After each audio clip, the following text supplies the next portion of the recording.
The massive holographic displays flickered to life across 10,000 worlds, their blue glow cutting through the darkness of countless homes, factories, and public squares. On Earth's New Angeles, factory workers paused their assembly lines.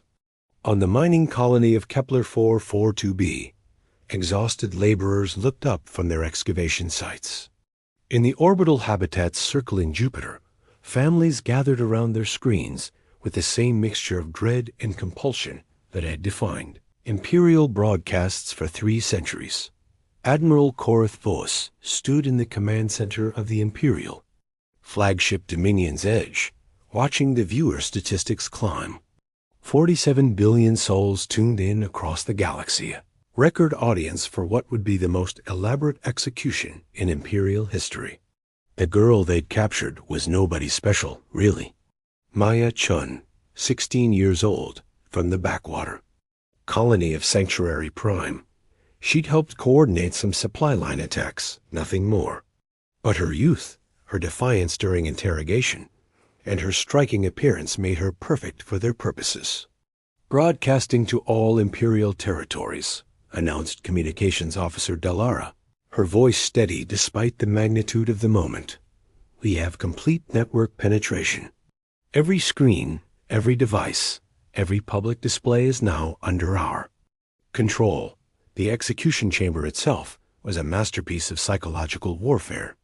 Designed to resemble an ancient Roman Colosseum, it could hold 50,000 spectators who had won the lottery to witness this moment in person. The architecture was deliberately imposing marble columns, stretching toward a domed ceiling painted with scenes of imperial victory. Golden eagles perched above the viewing boxes where high-ranking officials sat in their finest uniforms. Maya Chun knelt in the center of it all, her hands bound behind her back with energy restraints that glowed soft blue. She wore the simple gray uniform of a condemned prisoner, but somehow she looked more regal than the elaborately dressed officials surrounding her. Her dark hair fell across her face, but her eyes remained fixed on the primary camera, as if she were speaking directly to every person watching across the galaxy.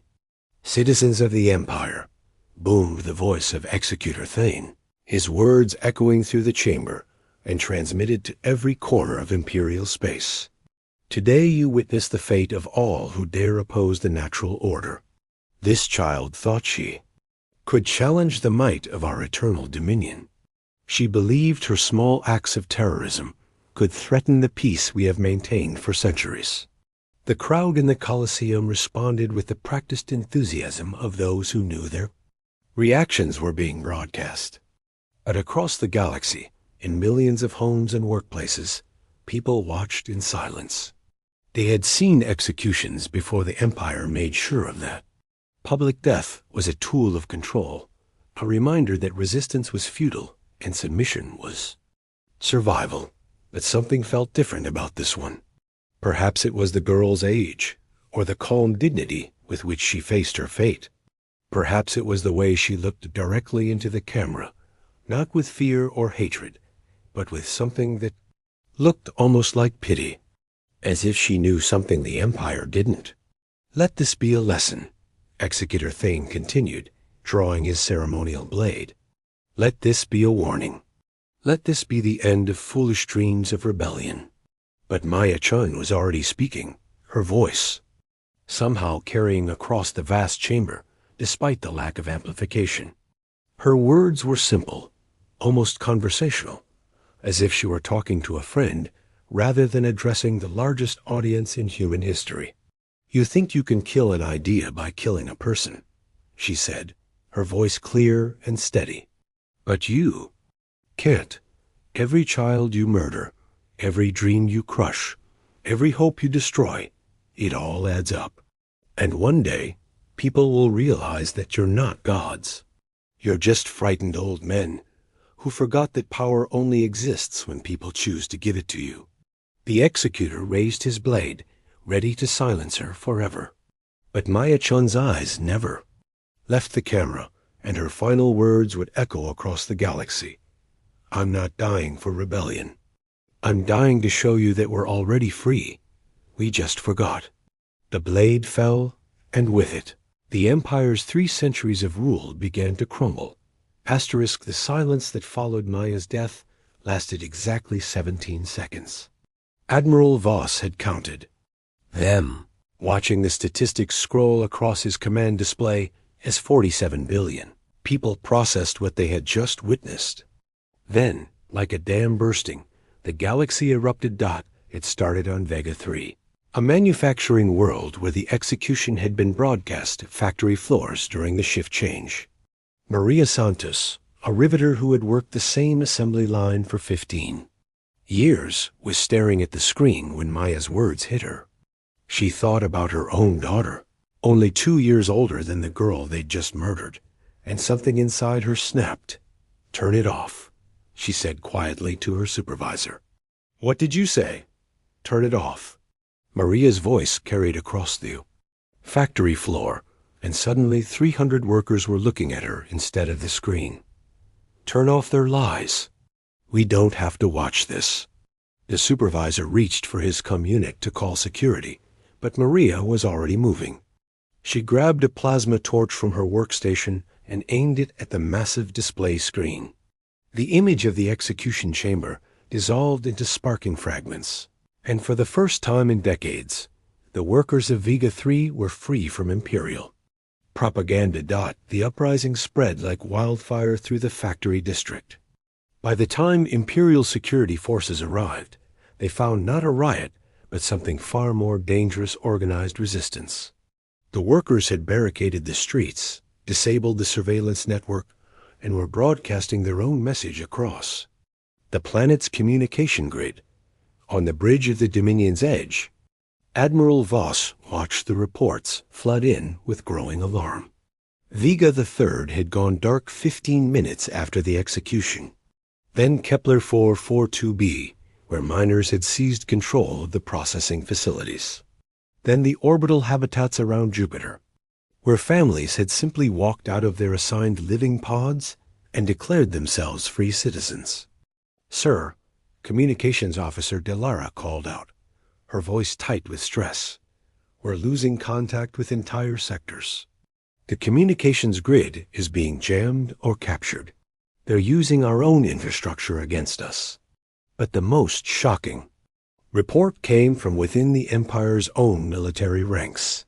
Captain Rex Morgan, commanding the garrison on Sanctuary Prime, Maya's home world, had been watching the execution with his officers when something in the girl's final words triggered a memory. He remembered his own daughter, killed in an Imperial training accident 3 years ago. He remembered the lies, the cover-ups, the way they'd made him swallow his grief for the good of the Empire. "I cannot do this anymore," he announced to his gathered officers. "I cannot serve an empire that murders children for sport." He removed his insignia and placed it on the table. "Any of you who wish to join me in laying down arms, you are welcome. Those who wish to continue serving tyranny, you may try to stop us." 27 of his 30 officers stood with him. The 3 who remained loyal found themselves locked in the base's detention center, while Captain Morgan opened the gates to the civilian population. Sanctuary Prime's capital city filled with people who had lived under Imperial rule their entire lives, but had never felt free until that moment. The psychological impact was spreading faster than any military response could contain it. On Earth, crowds gathered in the ruins of the old cities, places that had been forbidden to civilians for generations. They weren't rioting, they were simply no longer obeying. Imperial checkpoints found themselves facing lines of people who walked past the guards as if they didn't exist. When the guards tried to stop them, the crowds didn't fight back.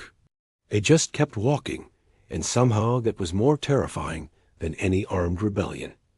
Governor Alexis Kane, ruler of the Sol system, watched the reports from her fortress palace.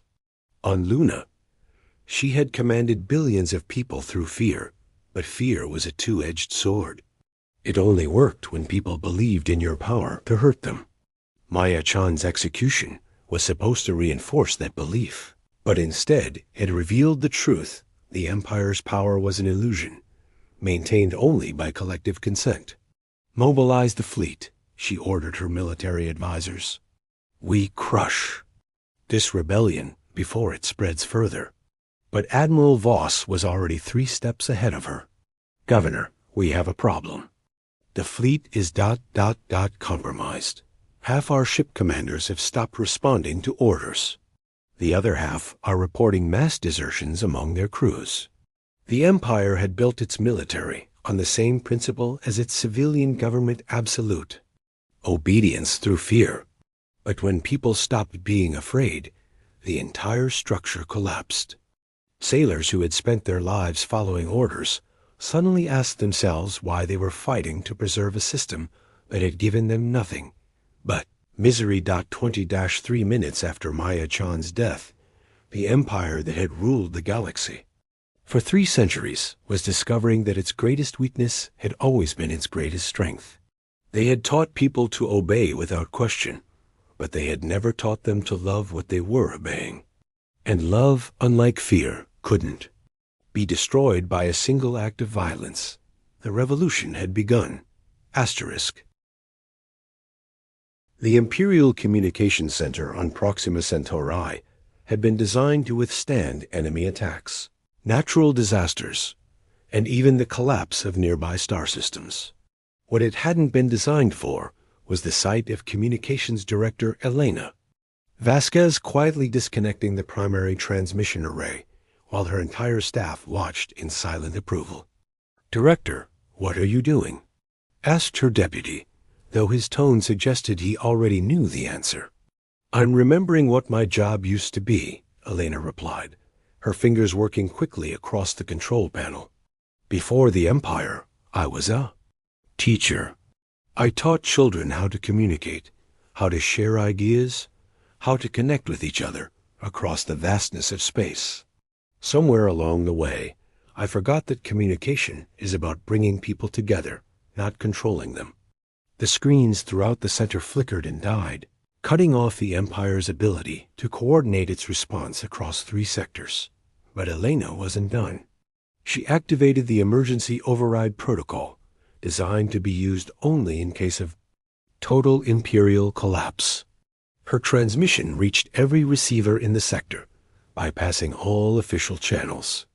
"Citizens of the Proxima sector," her voice carried across 17 star systems, "you have just witnessed the murder of a child whose only crime was believing in freedom. You have also witnessed the beginning of the end for those who murdered her. The communication networks are now yours. Use them wisely." The effect was immediate and devastating. Within minutes, messages began flowing between worlds that had been isolated from each other for centuries.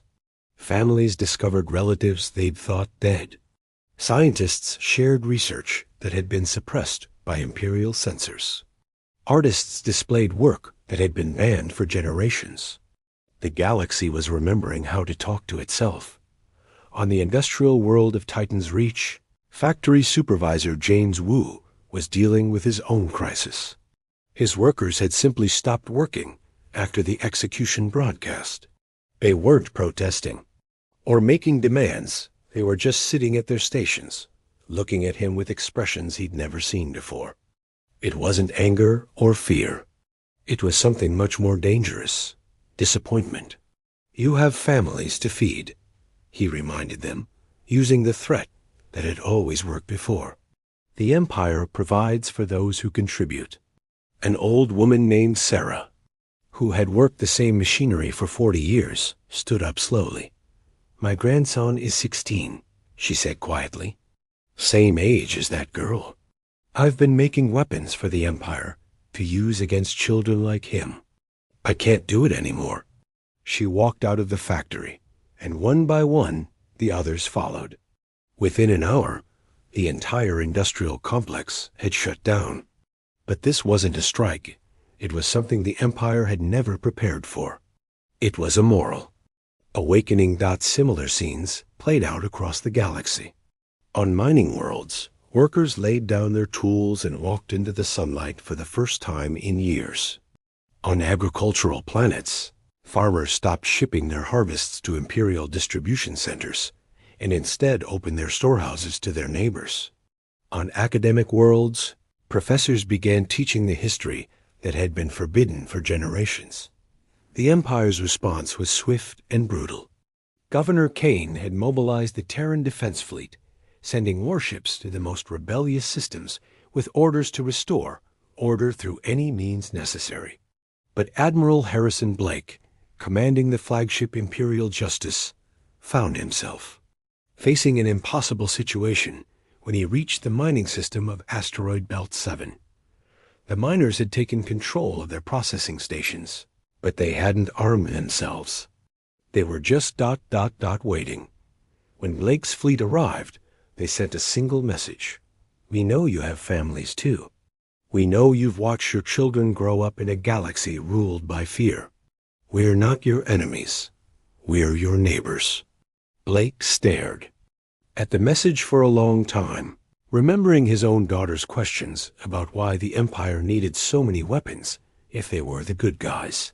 He thought about Maya Chun's final words, about the look in her eyes when she said people would realize they were already free. Signal the fleet, he ordered. We're standing down. His communications officer looked confused. Sir, our orders are to restore Imperial authority. Our orders are to protect the people of this galaxy, Blake replied.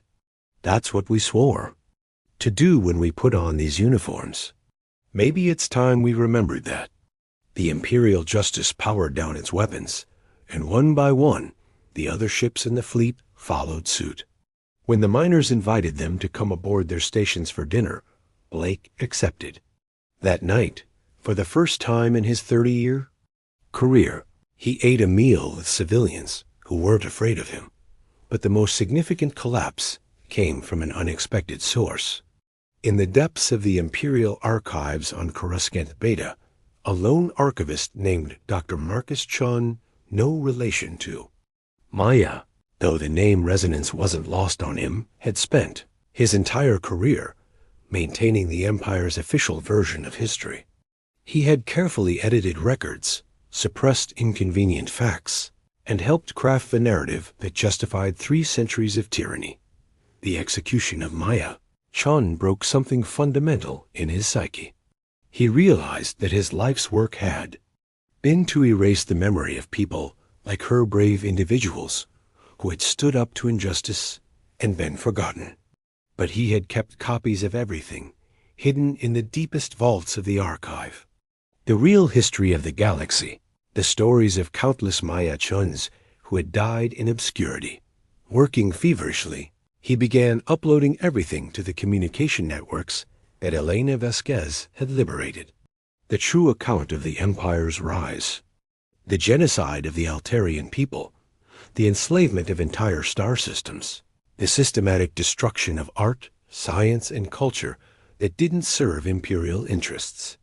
But also the stories of resistance, the heroes who had fought and died for freedom, the moments of beauty and hope that had survived despite everything. As the files spread across the galaxy, people began to understand the true scope of what they had been living under, but more importantly, they began to understand their own history of resistance. They learned that they came from a long line of people who had refused to accept tyranny, who had fought for something better, even when it seemed impossible. 20-5 minutes after Maya Chan's death, the Empire discovered that its greatest enemy wasn't any external force. It was memory itself, and the simple truth that people who remember their own dignity can never be enslaved for long.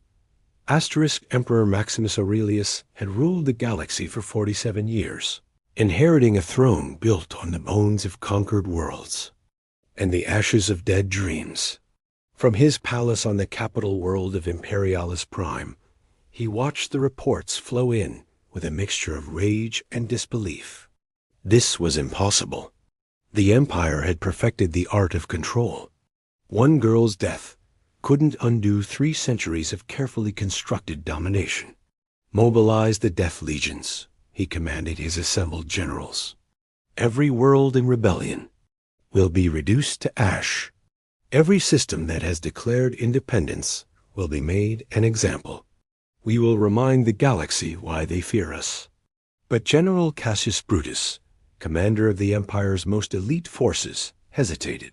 Your Majesty, the Death Legions are experiencing difficulties. Many of our soldiers are requesting transfers. Others have simply disappeared from their posts. The Emperor's face darkened. Then we use the orbital bombardment platforms. Reduce the rebellious worlds to glass. Show them what happens when they forget their place. Admiral Voss, still on the bridge of the Dominion's edge, received the orders with a sick feeling in his stomach. He had overseen the execution broadcast, expecting it to strengthen the Empire's hold on the galaxy. Instead, it had triggered the largest uprising in Imperial history. Now he was being asked to commit genocide to maintain control. Sir, his weapons officer reported, we're having technical difficulties with the bombardment systems. Multiple system failures across the fleet. But Voss knew the truth. His crew wasn't following orders. Chief Engineer Patricia Reeves, who had served on the ship for 12 years, had quietly disabled the weapon systems. When confronted, she simply said, I have a daughter on one of those worlds. I won't be part of killing children. The Emperor's final gambit was the deployment of the Fear Engine's psychological warfare devices that could broadcast terror directly into the minds of entire populations. For decades, these had been the Empire's ultimate weapon, capable of breaking the will of any rebellious world. They had been used sparingly, but their existence was enough to keep most systems in line.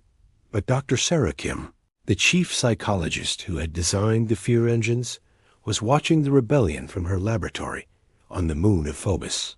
She had spent 20 years perfecting the technology that turned human minds into instruments of control. Now, seeing the aftermath of Maya Chun's execution, she understood that she had been the architect of her own species' enslavement. Computer, initiate. Emergency Protocol 07, she commanded. Warning, the AI responded. Protocol 07 will result in complete system shutdown of all Fear Engine networks. This action cannot be reversed. I know, Sarah replied. Execute protocol.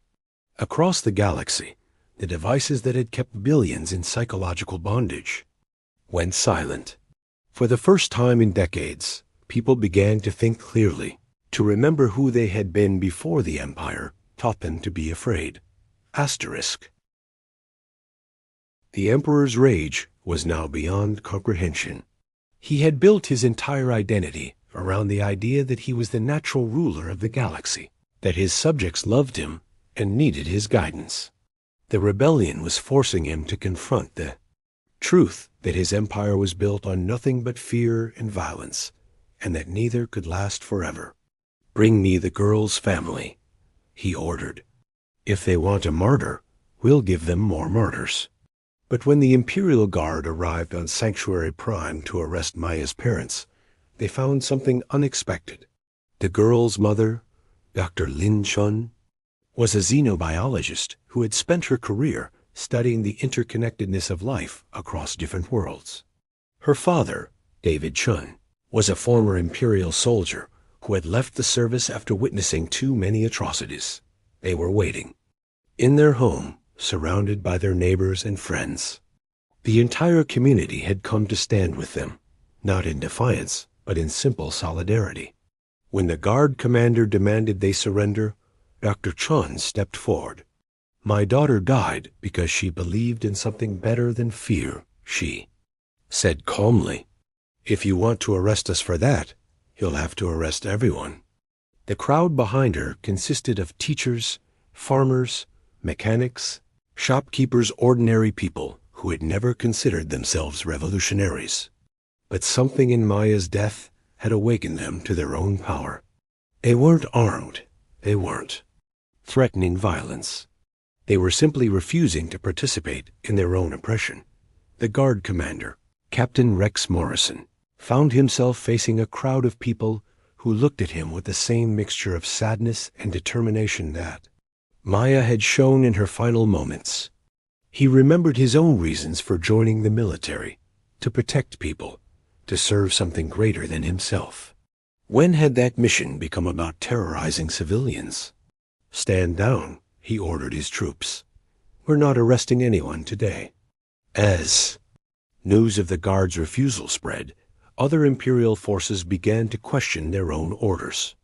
The 501st Legion, the Empire's most decorated unit, issued a statement declaring that they would no longer participate in actions against civilians. The Imperial Navy's Third Fleet formally defected, taking their ships to join the growing alliance. Of free worlds, but the most devastating blow came from within the Imperial Palace itself. Princess Lydia Aurelius, the Emperor's own daughter, had been watching the rebellion from her private quarters. At 25, she had been groomed to inherit the throne, taught that ruling meant imposing order on chaos. But Maya Chun's execution had shown her what that order really meant. She appeared before the Senate in the hours after the uprising began, wearing not her royal robes, but a simple dress that resembled Maya's prison uniform. Her words were broadcast to every world still under Imperial control. "I have spent my life preparing to inherit an empire," she said, "but I will not inherit a legacy of child murder. I renounce my claim to the throne, my titles, and my privileges. I call upon every Imperial citizen to remember that we are not subjects, we are people, and we deserve to be free." The Emperor's own daughter had joined the rebellion, and with her defection, the last psychological barriers to revolution crumbled. Worlds that had remained loyal out of tradition, rather than fear, now openly declared independence. The Empire's most elite units laid down their arms, rather than fight for a cause they no longer believed in. 27 minutes after Maya Chun's death, Emperor Maximus Aurelius found himself alone in his throne room, surrounded by the abandoned. Symbols of his power. His empire had crumbled not through military defeat, but through a simple recognition that no one person, no matter how powerful, could rule over people who remembered their own dignity. The age of the empire was over. The age of freedom had begun. The aftermath of the empire's collapse was unlike anything in galactic history. There were no massive battles, no smoking ruins, no conquered capitals. Instead, there was something far more profound, galaxy-wide. Awakening to the possibility of life without fear. On the former imperial capital of Imperialis Prime, the transition was almost surreal. A massive government complex that had once housed a bureaucracy of oppression was now filled with people who had never been allowed inside. Families walked through the halls of power, their children playing in chambers where the fate of worlds had once been decided. The throne room, where Emperor Maximus Aurelius had held court for nearly 5 decades, was now a memorial to Maya Chun and the countless others who had died for freedom. Dr. Elena Vasquez, the communications director who had liberated the transmission networks, found herself coordinating a project that would have been impossible under the Empire, a galaxy-wide conversation about how to build something better.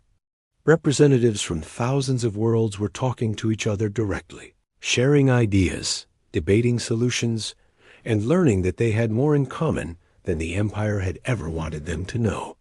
The hardest part, she explained to a gathering, of new planetary leaders isn't figuring out how to govern ourselves.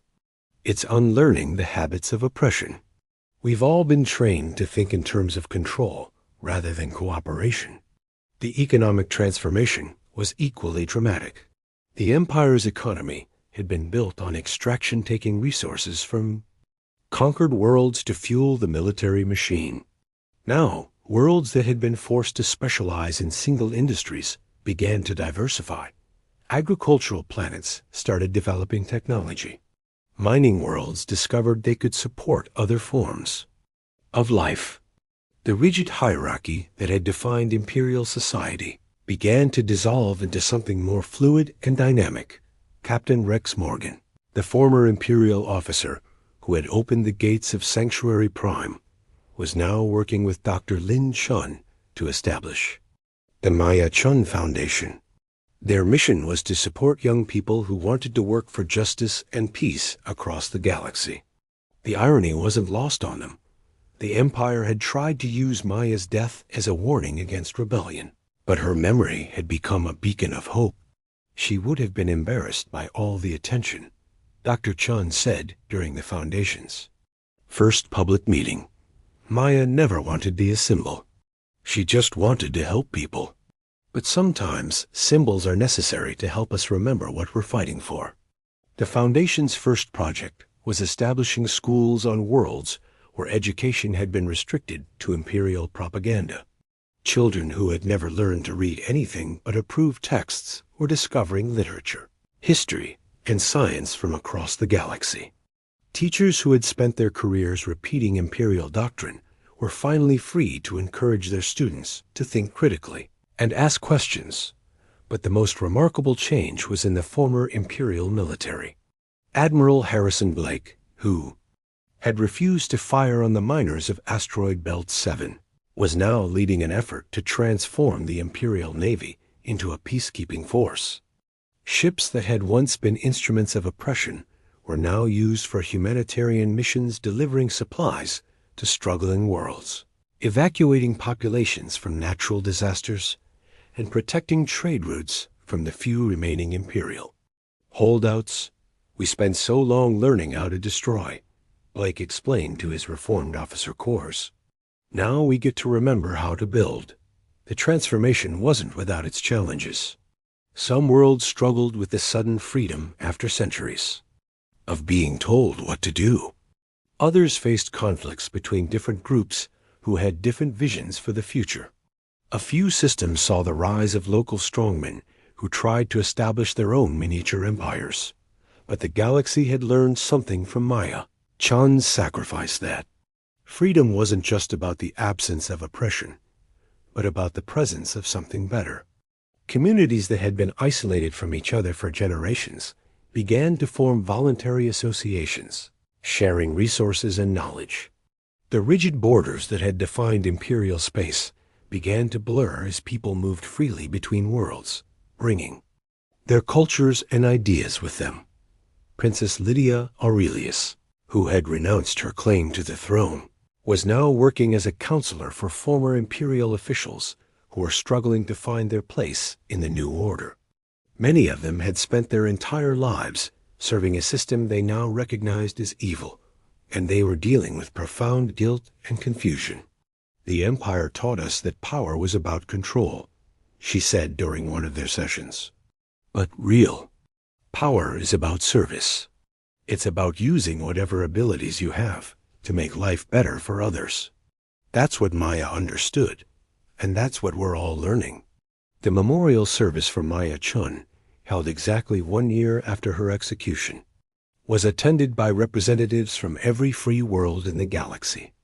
But it wasn't a somber occasion. Instead, it was a celebration of everything that had grown from her sacrifice: the schools that bore her name, the medical centers that treated patients regardless of their ability to pay, the communication networks that connected isolated communities, the peace treaties that resolved conflicts through dialogue rather than violence.